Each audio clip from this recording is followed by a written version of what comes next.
Hello and welcome to McIver's Grant Public Library's Fairy Tale STEM mission. In this series, we are counting on you to help your fairy tale friends fix some problems with your science, technology, engineering, and math skills. It's going to be a lot of fun. We've got 2 videos for you that tell you about Goldilocks and the 3 bears. We'll first do a traditional story, and then we're going to do one that's called The Other Side of the Story that tells it from a different perspective. Then we're going to give you a STEM challenge where you can help your fairy tales solve their problem. Okay? Our first book is called The Land of Stories, A Treasury of Classic Fairy Tales. It's by Chris Colfer, and it's illustrated by Brandon Dorman.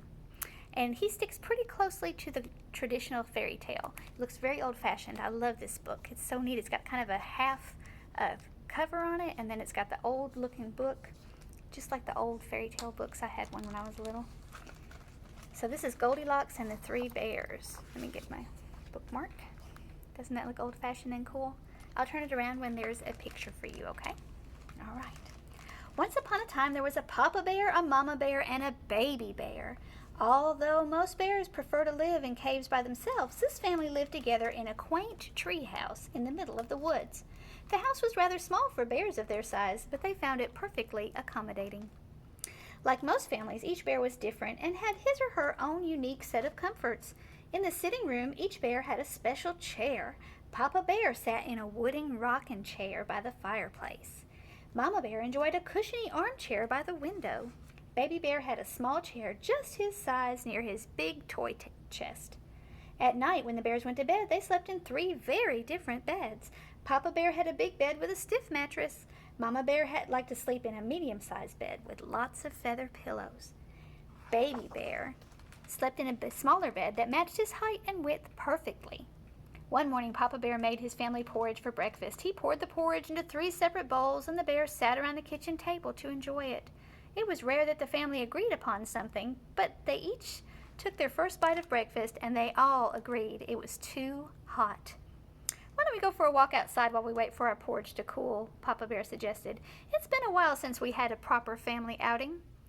Mama Bear and Baby Bear thought this was an excellent idea, so the family went out for a short stroll through the woods while their food cooled off. Also taking a walk in the woods that day was a little girl from nearby in the village. Her name was Goldilocks because of her beautiful golden curls. It's a wonder Goldilocks didn't cross paths with the bears, because she came upon the treehouse shortly after the bears left it. She had never seen a house like it before. Goldilocks was very curious and had never encountered a strange place she didn't want to explore, so she knocked on the door to ask if she could come inside. She gave the door a sturdy knock, and to her surprise, it swung right open. The bears had forgotten to lock the door on their way out. "Hello? Is anyone home?" Goldilocks called into the empty treehouse, but all she heard was her own voice echoing back. When no one answered, Goldilocks decided to give herself a tour. The aroma of fresh porridge led her to the kitchen, and she saw the 3 bowls laid out on the table. "Porridge," she said, "my favorite." And there's a good picture of Goldilocks finding the porridge. Look at the 3 different size bowls.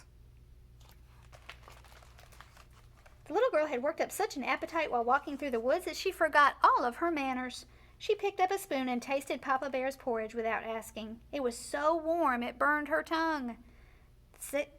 "This porridge is much too hot," Goldilocks said. She scooted over and took a bite of Mama Bear's porridge. It was much closer to the window and had cooled off so much that it hardly tasted like porridge at all.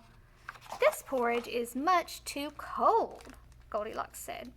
Then she slid down to the next spot and tried Baby Bear's porridge. The little girl smiled because, in her opinion, it was exactly how porridge should taste. "This porridge is just right," Goldilocks said. She ate Baby Bear's porridge until the bowl was empty. When she finished, she looked for a place to sit down while her stomach settled. She went into the sitting room and took a seat in Papa Bear's rocking chair. It was solid, and it hurt her bottom to sit on it. "This rocking chair is much too hard," Goldilocks said. She hopped down from the rocking chair and sat in Mama Bear's armchair. It was so soft she sank into the middle of it. "This armchair is much too soft," said Goldilocks. It took a moment for the little girl to climb off the seat, but once she recovered, she sat down in Baby Bear's chair. The young bear's chair was just what Goldilocks was looking for. "This chair is just right," she said happily. Goldilocks Goldilocks leaned back in the chair, and it suddenly crumbled underneath her. Before she knew it, the little girl found herself on the floor. Goldilocks had never broken a chair before, so it was quite a shock. "I must have eaten more porridge than I thought," she said. Since the chairs weren't up to her standards, Goldilocks decided to take a rest in a bed. Besides, after a long day of walking through the woods and exploring strange houses, she was ready for a nap.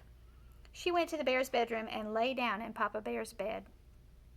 "This bed is much too firm," she said. She hopped off and tried Mama Bear's bed next. Just like the armchair, the bed was so soft that Goldilocks sank down and had trouble getting out of it.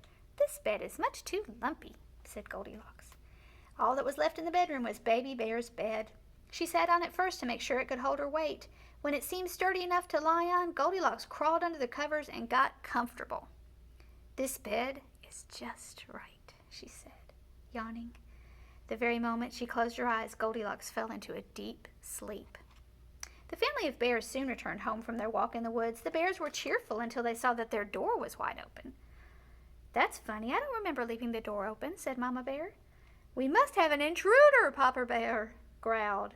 The bears charged into the house to find the trespasser. They searched the kitchen first, but found nothing unusual beyond an empty bowl of porridge. "Someone ate my breakfast," Baby Bear said. The three bears looked into the sitting room next, but all they found was a broken chair. "Someone broke my chair," Baby Bear said with a sniffle. There was only one place left to look. Papa Bear led the way into the bedroom with his claws raised, not knowing who or what they would find. "Someone's sleeping in my bed," Baby Bear cried, "and it's a girl." The bears were surprised that a little girl had caused such a mess. They gathered around the bed and stared down at the sleeping child. Feeling as if she was being watched, Goldilocks awoke to see the bears surrounding her. She let out a scream that was so high-pitched the three bears covered their ears. Goldilocks ran from the bedroom, through the sitting room, past the kitchen, and out the door as fast as she could. The three bears chased the little girl into the woods until they were certain she would never come back to their house.